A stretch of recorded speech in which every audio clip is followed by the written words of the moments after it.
to the track, the wall, makes the leap, and makes the catch! Amazing catch by Junior! He got it. A perfect game. 13 strikeouts. Line pitching out towards straightaway center field, drifting out toward right center. Trout at the wall, leaps up, and he makes the catch! Mike Trout with another spectacular grab. There is out number 2. Bonds hit foot high. It's a dig! It is out of here! 7:56. What a special moment for Barry Bonds. Swinging a long drive, deep to right, going, goodbye! He has done it! He has changed the game of the night with one swing of his bats! Hello, and welcome to another special MLB postseason edition of the Champions Adjust podcast.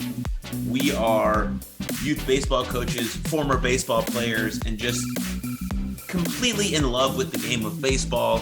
My name is Aaron Mashpitz, aka independent professional wrestler Jackson Stone, and I am joined today by Coach David Bodson, and we are here to talk a little bit more about MLB postseason, what's been going on. So much excitement happening. We're going to dive into it a little bit for the next 20 or 30 minutes. So thanks for joining us. Thanks for being here. And let's talk some baseball. So Bodson, I got a question right off the bat right here for you. What are you thinking about right now in terms of the MLB postseason? What's on the tip of your mind? Oh my God, it's better than March Madness to me. Just so much. I talked to a friend of mine who I won't name because he doesn't listen to us anyway. He makes it very clear he's not a podcast guy. That's fine. That's fair. That's fair. He made it very clear. Phil Girard, big Red Sox fan, buddy of mine, and he made it very clear. He's like, man, this is more fun to me than March Madness because there's more backstory here. There's so much going on here. You know, last year was a little bit different. It was a 60-game season. Guys didn't really know each other as well, but no, you got 162 plus games against each other. Everybody's tired. Everybody's hurting. Everybody is exhausted mentally. Mm-hmm. They're traveling. It's and now you have full capacity stadiums, right? I got it. And they're just it's fun. You know, I see a lot of Dodgers fans who are like, oh, these guys suck, man. The Dodgers are so bad. They can't hit with runners in scoring positions. Guys, it's hard. It's a hard thing to do against some of the best pitchers in the world with, 50,000 people yelling at you. It's not an easy thing to do, but they're doing it. And it's just postseason baseball to me is my Super Bowl. It's in Lulu, God bless her soul. Last night I get home from a dinner with my mom and my sister, and it's the 6th inning of a blowout between the Red Sox and the Astros. It's already a blowout. And I walk in and the game's on so that I could watch it when I walked in because she understands how important baseball is to me. And it's just, it's beautiful. So I have a couple follow-up questions. One, I'll comment on what you just said. I totally agree. Baseball is fantastic, amazing, unpredictable, incredible, timeless. Any other word that I think of throughout the rest of this pod, I'll say, but that's what I feel so far.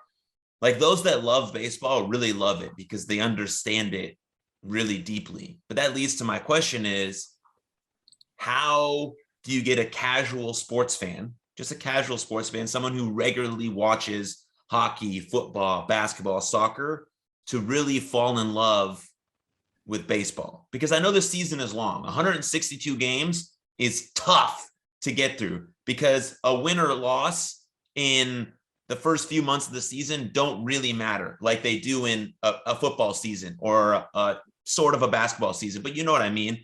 But when we get to the later stages of the season and definitely into the postseason, every game is crucial. So how would you relay that to a casual sports fan who you want to kind of fall in love with the game? That's tough because I personally hate basketball. I just can't. I won't watch regular season basketball. I might watch a Maverick game here or there, but it just doesn't matter to me. And then once Mavericks or the Suns, who I worked for a year, and I have an affinity for them now as a result, once they're out of the playoffs, I couldn't care less. Yeah. There's a lot of politics that goes into that aspect as well. But for baseball, to me, I like to talk to people about how it's a puzzle, right? A postseason game is a puzzle. It's a puzzle piece. Who are you going to pitch and who are you going to hit at what time? And don't forget that this person hitting doesn't usually come off the bench or doesn't usually come in relief. And the last time they faced this guy, it did not go well. So is he thinking about that? Is he not thinking about that? Is the manager going to overmanage? Is the manager going to undermanage? We saw Kevin Cash do both of those in one game last week, right? Yeah. It's just a beautiful poetic puzzle to me. And I do know some very casual baseball fans who just love postseason baseball. They're big hockey fans and big football fans, and they get into postseason baseball. They won't watch an inning of regular season baseball because postseason baseball, it's more interesting because all of a sudden every single thing that occurs really does matter. Right. I'll give you an example. Well, we can go when we talk about the games, we can get into it. But Corey Seeger gave me a great example as to why every single thing that occurs matters, and it's just it's really impressive to watch. Yeah. Like I'm obviously a huge baseball fan, right? Played it my whole life. It's my first love. I don't watch a lot of regular season games. I don't. I do now more so than I ever have before because I got into coaching with you. So thank you for that. Truly blessed for that, Rick. Really blessed for that. That we got into coaching together. That led us to this podcast. That led us to the Champions Adjust brand. So now I do care more about the regular season than I generally have. In high school and in college, I watched a lot. But when I stopped playing baseball, there was a little bit of a period there where there was resentment, basically. But now back in it full of love and hope for the game. I still don't watch that much regular season, but I keep track to know what's happening. But when postseason hits, I literally will watch every single game, all 9 innings. I'll stay up to the middle of the night to watch it. I had a flight a couple of days ago that I had to be at the airport at 4:30. I stayed up to watch the Braves win a walk-off because I was just juiced. I was exhausted and my eyelids were super heavy, but I stayed up because I cared and I wanted to see what happened. So that's kind of been my mind frame and thought process throughout it all. But yeah, I mean, on the same page. So I regrettably fell asleep in like the first inning of that game 5 between the Dodgers and the Giants. And it was a game 4. I can't remember which. It was a game 5. I fell asleep Thursday night at like 9 p.m. Eastern Standard Time. And I just woke up and I was like, oh, well, okay. And I regretted it, man. Like I regretted it. I woke up to some text messages and I woke up to some calls about, people who just hadn't heard from me all night. And I passed out because I was exhausted. And then I realized, oh, I missed this, and this as well.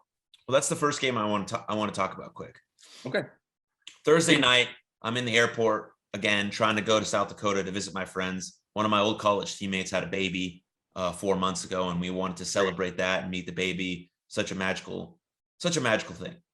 Anyway, so I'm in the airport. Luckily, this is crazy how everything works out, right? I was going to be basically on the plane the whole time during the game, but my flight got delayed 2 hours. So I was able to watch basically the entire game in the airport. And as we're boarding and as we're about to take off, we go into the 9th inning where the game is, where the Giants were down 1 run. Sure. And I get off the plane to see what happens. And I just see videos of this check swing that Max Scherzer threw to end the game, to bring the Dodgers into the next series. And I was like, whoa, what a way to end it. A little heartbroken, right? Because I'm a Giants fan. Yeah. But also it falls right back into what I talked about last week of how unpredictable baseball is, how the human element draws out so many things that you could never expect to happen. And that's just how the cookie crumbled. That's just how it worked. And what did Gabe Kapler say as soon as he sat down? He said, we did not lose because of that play. Mm-hmm. We lost for a multitude of other reasons. Right. Now, are we heartbroken because of this? Sure. Does he have the ability to possibly get a hit there? Sure. Sure. But a 1-2 count. You never know what's going to come next. You still have Max Scherzer on the mound. The odds are you're probably not going to come out on top of that at bat regardless. Right. Whether it's this pitch, this pitch, this, you never know.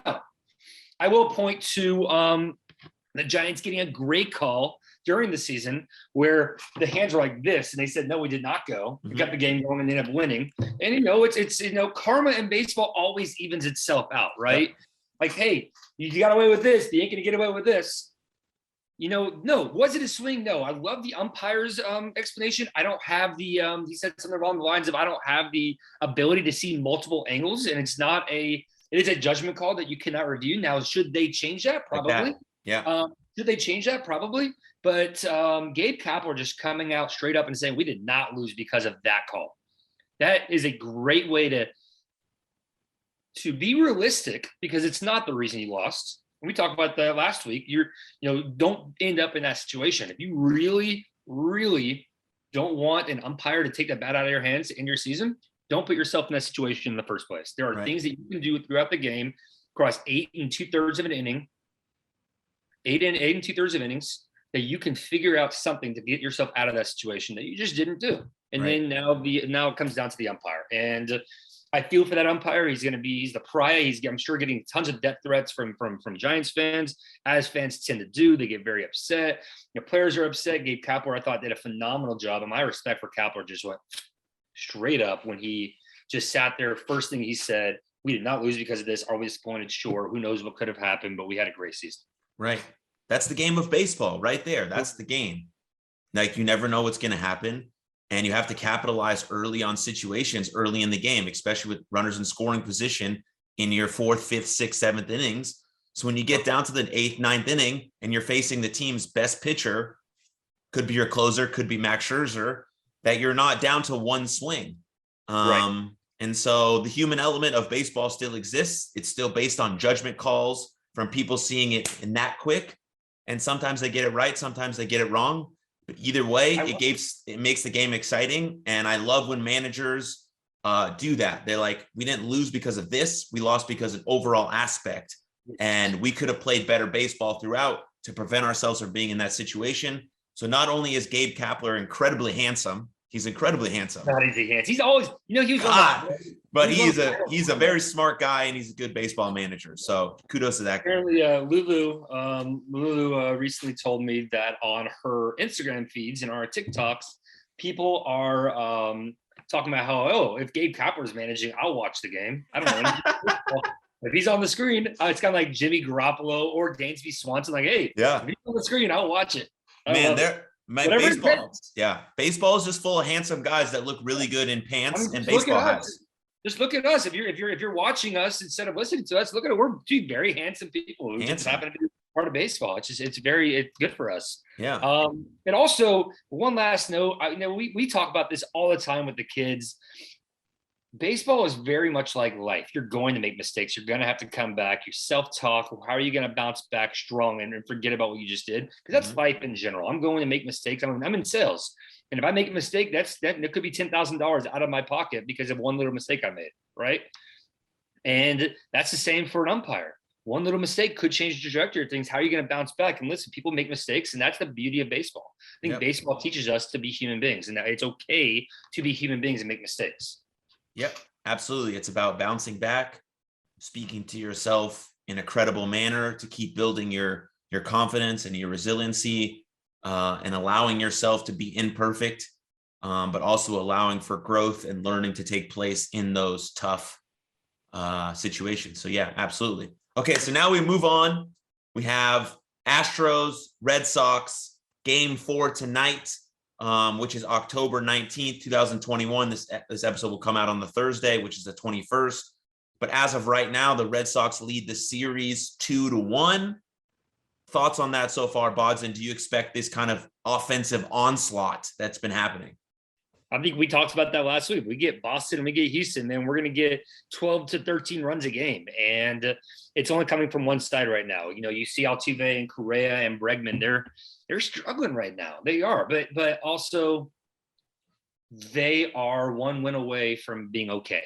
If they win one game in Atlanta out of these three, they are just fine, and they can go back to Houston and try to win 1 or 2, right? Right.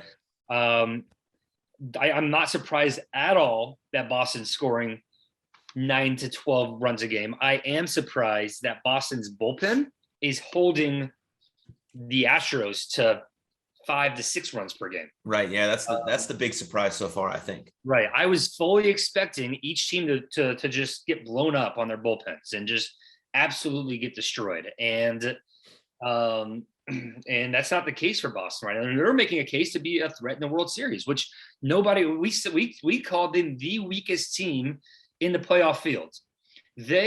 When they got COVID, when they had a big COVID outbreak in their clubhouse about 2 weeks before the season ended, that was it for them. Right? There's no way they're making the playoffs. But I read an article last night about how that brought them together as a team. And they've come together, and it's the you go, we go. Pitching goes, then hitting goes. Pitching goes, then hitting goes. Hey, I just gave you a 6-run lead in the second inning. Don't give up more than 6 runs. Here you go. Okay, I won't. And Hernandez goes back out there. It's been phenomenal. Rodriguez, rather. Who pitched last night? The lefty. Yeah, but what was his name? Because I'm drawing a blank, and I this is my job to know this stuff, and for some reason right now I don't. I got it. Hold on, give me a second. Thank you. Sorry, everybody. I'm Rodriguez. Rodriguez. So I said her name and I said, okay, gotcha. Rodriguez has been phenomenal all season. He comes back in with a 6-run lead, gives up a 3-run shot, and everybody said, who cares? Who cares? It's still 9-3. We're right. Okay. And all that does is give you the odds from like 97% of winning to like 95% winning, because you give up a 3-run home run. And it says a lot about that team. And you look at like Bobby Dahlbeck, who's now 0 for 11, like 5 strikeouts in the postseason. The kid's great at first base, and he does his job, right? Right. On that double play, Altuve hit into in the 8th inning, and Dahlbeck just, with his 6'10" frame, when he reaches up 6'10", just catches the ball and make sure that we can get that going. And they are defensively and fundamentally sound. Their hitting is just on point right now. They're at home with a 2-1 lead, and their pitching is holding up better than anybody could have expected. And it's fun to watch. Yeah, I mean, the games have been incredible. 3 grand slams already, like wild stuff, wild stuff. We're talking about like how this team hit 3 grand slams in the season. This team has hit 3 grand slams in the postseason. Like, that's nuts to me. I mean, it just goes to show you when your team is confident and you're flowing off momentum, you can literally do anything. Like, can we talk real quick about that Schwarber grand slam and how frustrating it was to me as a pitcher and a pitching guy? I see a bases loaded 3-0 count. What is Schwarber expecting? Yeah. Fastball at the belt. What do they throw? Fastball at the belt. Yeah, that's a grand slam. I would much rather just intentionally walk him at that point, start the count over, give up 1 run, rather than throw a fastball at the belt and basically lose the game on that pitch. That's the game, man. It's a second inning. And you got walks that loaded the bases. You got an error, and you have a 3-0 fastball at the belt. Game over. Yeah, get me over fastball to one of the best home run hitters in the game. Right. And when the alternative from managerial perspective, okay, we got 3-0, gets a home run, a fastball eater with a short right field approach. We don't want to give up another grand slam. F it, walk them. We'll walk in this run. We'll go in the next game. Start the count over. I know that's a defeatist attitude, but I'd rather give up 1 than 4 right there.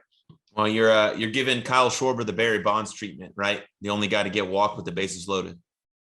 Yeah, but I mean, with a 3-0 count, absolutely I do. Now with a 2-0 count or a 2-2 or a 3-1, no. Right. A 3-0 count, walk him, pitch around, throw a curveball there. You got to at least, right? You got to at least throw something out of the zone there, something on the black low that he'll just chase. But you chase, great, we got a new count.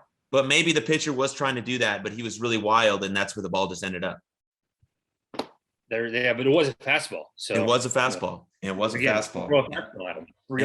And it went 430 feet. So yeah. It was a no doubter.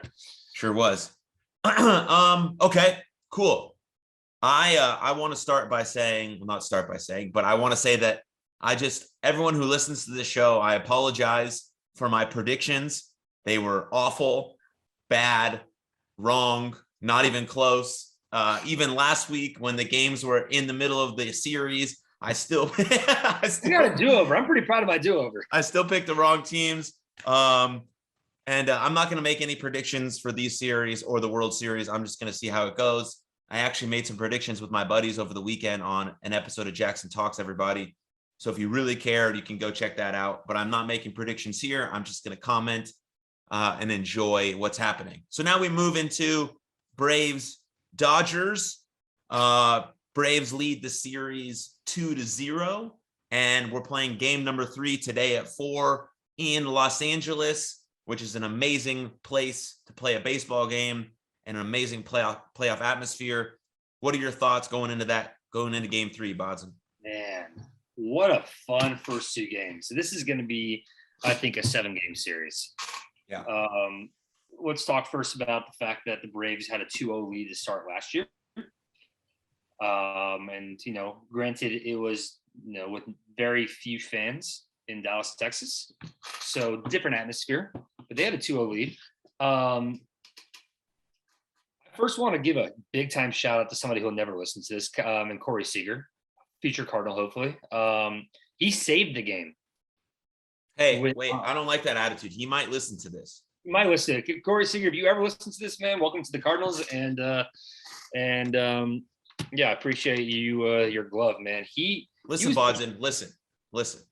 This podcast, Champions Adjust, is going to be a top 10 sports podcast on Spotify in the future. Okay, I'm saying it here now. Boom. All right, go ahead. All right.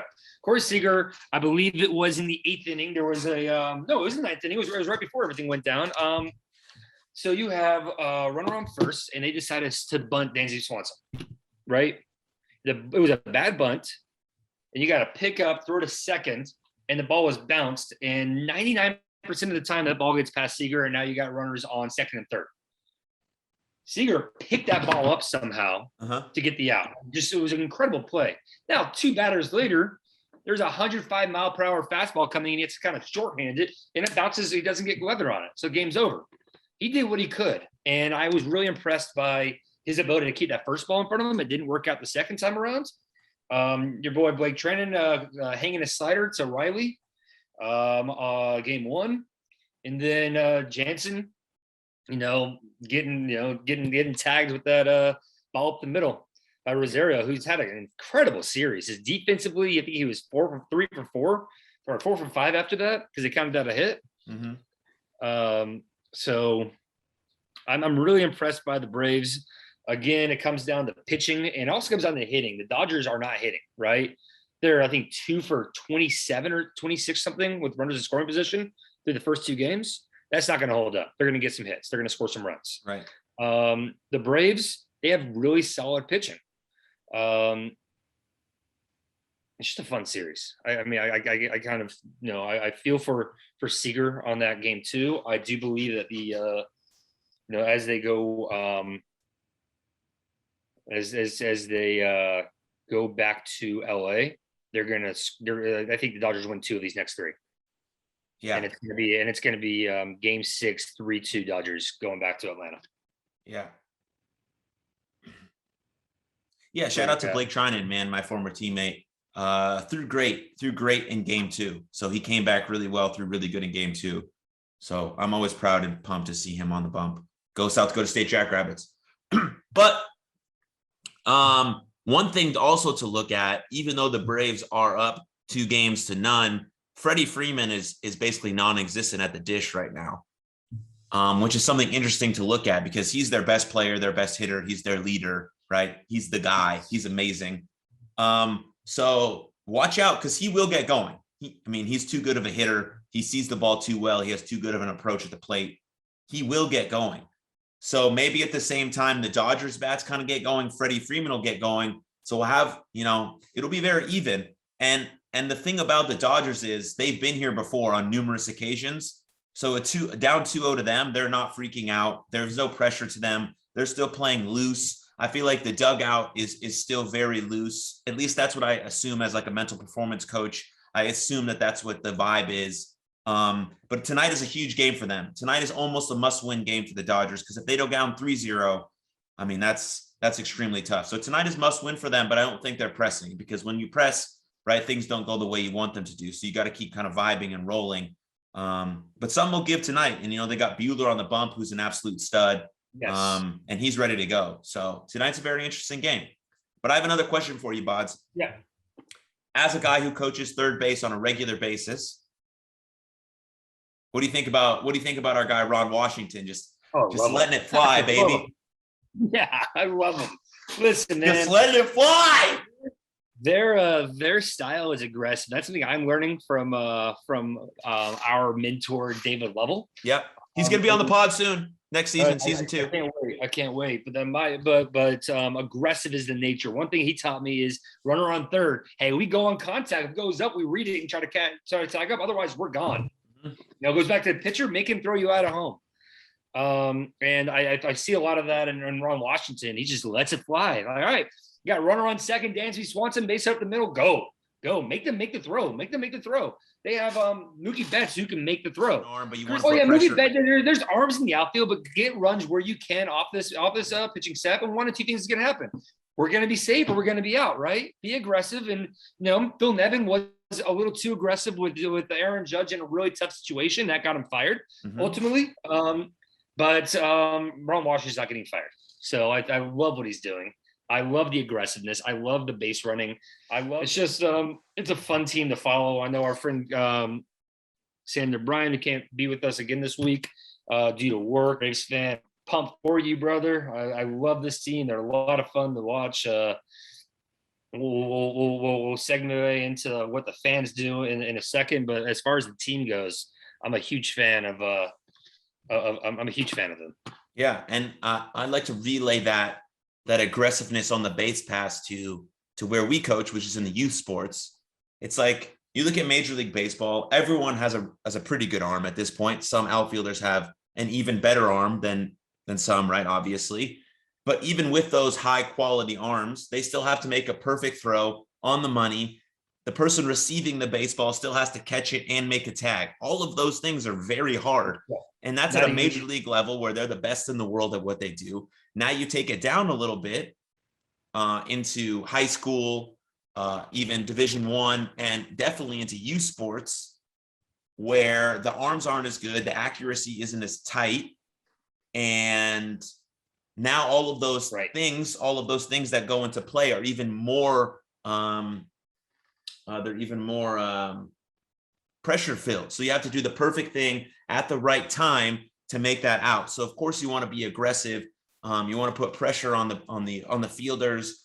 You want to make your boys hustle and move and make the game exciting and fast paced. And I think that has a lot to do with the base coaches sending their runners, being aggressive, implementing that to your players, and doing that type of thing. So I'm excited to see that at a major league level, because that trickles down into the youth level, and that makes kids want to hustle, and it makes kids want to run down the line and take the extra base. And that's what the game's all about, like getting dirty, hustling, playing hard, having passion and fun with what you do. It's small ball, baby. I love small. As a Cardinals fan, I love small ball. I know that there's a lot of kids that we coach actually are like, oh, make baseball great again, kill the bunt. I think bunts are incredible, man. Do the right things the right way and score runs where you can.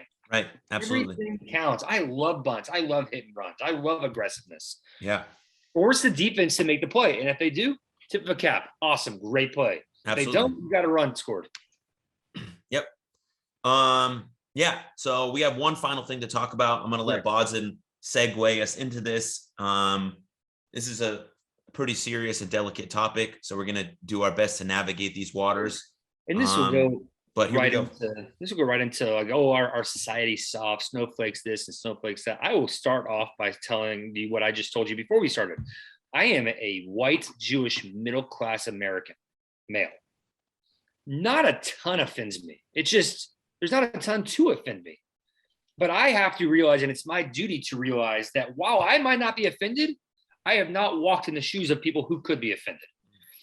So we will segue into the Atlanta Braves chop, which has been an issue of offensiveness for years now, and nothing has been done about it. Aaron, you and I are both fans of the Cardinals. We can go back to the 2019 NLDS against the Cardinals versus the Braves, when a Cherokee Indian, Ryan Helsley, who's a relief pitcher for the Cardinals, came out and said, hey, honestly, I don't like the chop. It's offensive to me as a Native American person, and they should get rid of it. So what did the Atlanta Braves fans do the next time he took the mound? They were about as loud as I've ever heard them doing the chop to a guy who just said it's offensive. That's an issue within its own. And then you look at TBS. TBS obviously owned Turner Sports, who owned the Braves. There's a lot, the reason why the Braves are so nationally renowned is because they were on TBS, just like, the Cubs were always on WGN, so everybody knew them. And they zoom in on fans doing the chop, which the stadium has already stopped doing the chop on the board. They've already said, hey, we're not going to do that anymore.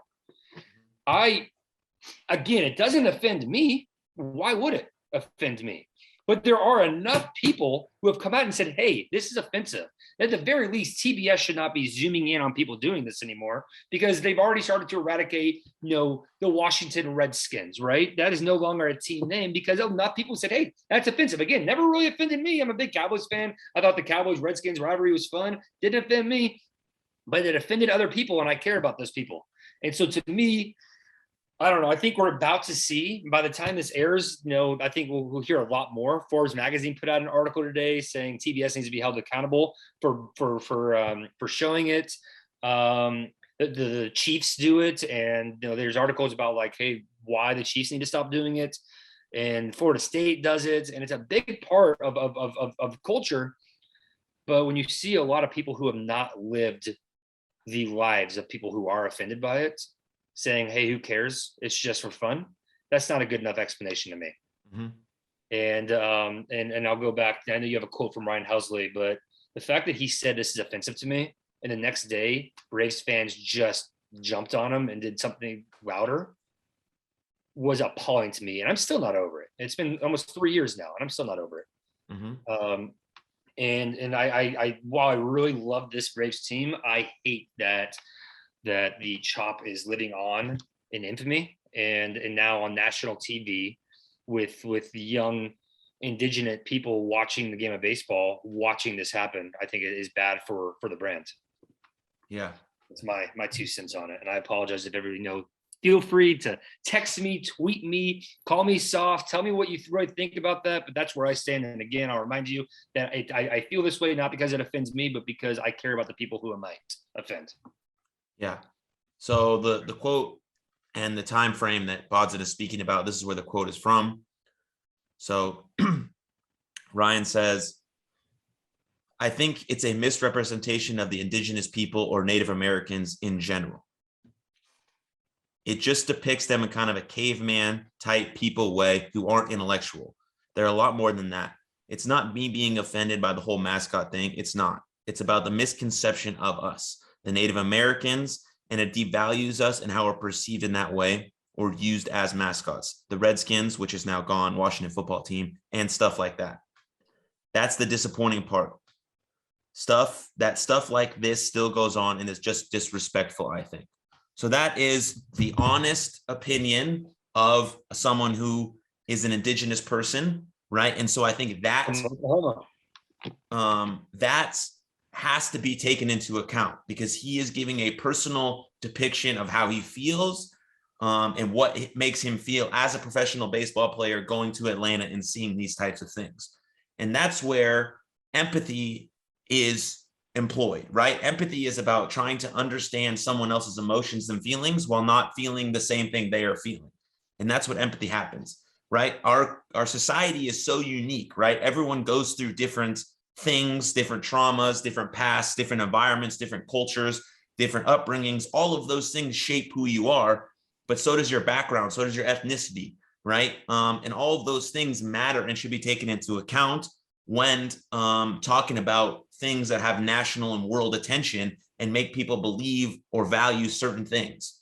And so we have to take accountability for that thing. We have to look at those things in a real, sincere way and how it might affect a very large group of people that deserves love and attention, the indigenous people. And we have to think about how sports play a role in that because sports play a role in life. They play a role in culture. And as sports people, as sports fans, we have to take that into consideration, especially as sports fans, and especially you and I as people who talk about the game. We can't shy away from these types of conversations. because it affects us, it affects the people watching the show, and it affects baseball fans everywhere. And so that's where I kind of fall into. I'm interested to see what happens if the Braves make it to the World Series. I'm interested to see what Fox Sports does. And I'm interested to see where the national conversation goes about this and about Indigenous people. Did I freeze? Did you hear any of that? And honestly, that's one of the reasons. Yeah, I did. Can you hear me? Yep. Can you hear me? Okay, cool. I heard most of it. I think that's one of the reasons I really am rooting for the Braves. I want this to get on the national stage because I know we both feel this exact same way, Aaron, about cancel culture. I think it is horrible for our society. I don't think anybody really learns from their mistakes if they're just canceled, right?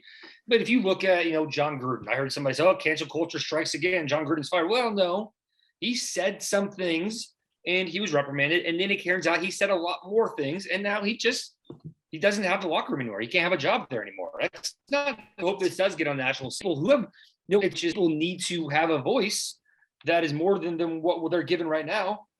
And I agree with the comments from Ryan Helsley that it's kind of a caveman mentality.